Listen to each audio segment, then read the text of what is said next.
एक राजा बहुत सनकी था। उसे सबसे लंबी कहानी सुनने की सनक सवार हुई। राजा के हुक्म से मुनादी कराई गई।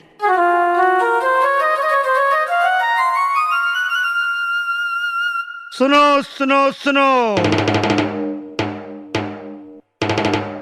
सुनो सुनो सुनो, महाराज धीराज का हुक्म है कि जो उसे सबसे लंबी कहानी सुनाएगा उसे रामगढ़ की जागीर तथा एक मुंह मांगा इनाम दिया जाएगा। मगर जिसकी कहानी लंबी ना हुई उसे कारावास में भी डाल दिया जाएगा। सुनो सुनो सुनो, सुनो सुनो सुनो। यह सुनकर दूर दूर से कहानीकार आए, परंतु राजा को संतुष्ट न कर पाए। कहानियां तो लंबी थीं, परंतु राजा सोचता, कहानी तो सुन ली है, अब व्यर्थ में जागीर क्यों दूं? धीरे धीरे बहुत से कहानीकार कारावास में बंद कर दिए गए। एक कहानीकार के नौजवान बेटे को अपने पिता का कारावास में बंद होना बहुत खला।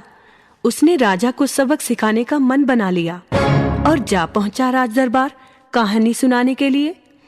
बोला, महाराज, एक किसान का बहुत बड़ा खेत था। उसने ज्वार बो रखी थी। पास ही एक पेड़ पर ढेरों चिड़ियों का झुंड रहता था, इसलिए जब भी किसान बीज बोने आता, चिड़ियों बीज निकालकर खा लेती थी। एक बार उसने सोचा कि वह खुद अपने खेत की रखवाली करेगा। चिड़िया भी कौन सी हार मारने वाली थी। उन्होंने भी योजना बनाई, बस काम आसान हो गया। एक चिड़िया आई, खेत में से बीज का दाना चुगा और हो गई फुर। फिर एक चिड़िया आई और दाना चुगा और हो गई फुर। और फिर एक और चिड़िया आई, दाना चुगा और हो गई फुर। फिर एक और दाना चुगा और हो गई फुर। राजा बोला, फिर क्या हुआ? होना क्या था जी? फिर एक चिड़िया आई, दाना चुगा और फुर। फिर आगे क्या हुआ? महाराज, चिड़िया आई, दाना चुगा, फुर। ठीक है भाई, अब आगे भी तो बोलो। वही तो कह रहा हूँ महाराज, चिड़िया आई, दाना चुगा और फुर। राजा को फुर फुर सुनकर बोरियत होने लगी और बोला, ठीक है, मान लिया, सारी चिड़ियां आई और उन्होंने सारे दाने चुन लिए। अब आगे भी तो बोलो। ऐसे कैसे चुग लिए महाराज? एक एक चिड़िया आएगी, एक एक दाना चुगेगी, सभी दाने खत्म होंगे, तभी तो कहानी आगे चलेगी। एक चिड़िया आई, दाना चुगा और फुर्र। राजा समझ गया कि आज शेर को सवा शेर मिला है। ये कहानी तो कभी खत्म ही नहीं हो सकती। इसे दंड कैसे दूं? इसे इनाम देकर ही पीछा छुड़ाना बेहतर है। बोला, अरे नौजवान, तू फुर फुर बंद कर।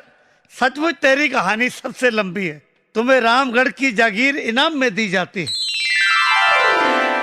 परंतु महाराज, मेरा मुंह मांगा इनाम। हाँ हाँ, वो भी बोलो, तुम्हें क्या चाहिए?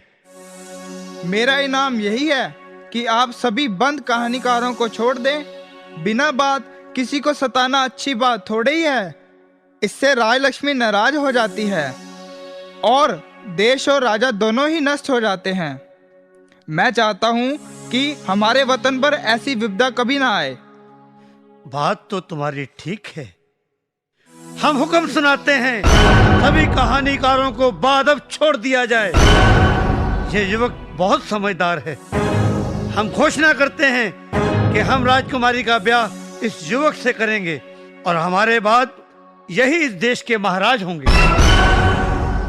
इस प्रकार युवक ने अपने पिता को ही नहीं छुड़ाया, बल्कि सूझबूझ से राजा को सही रास्ते पर भी ले आया।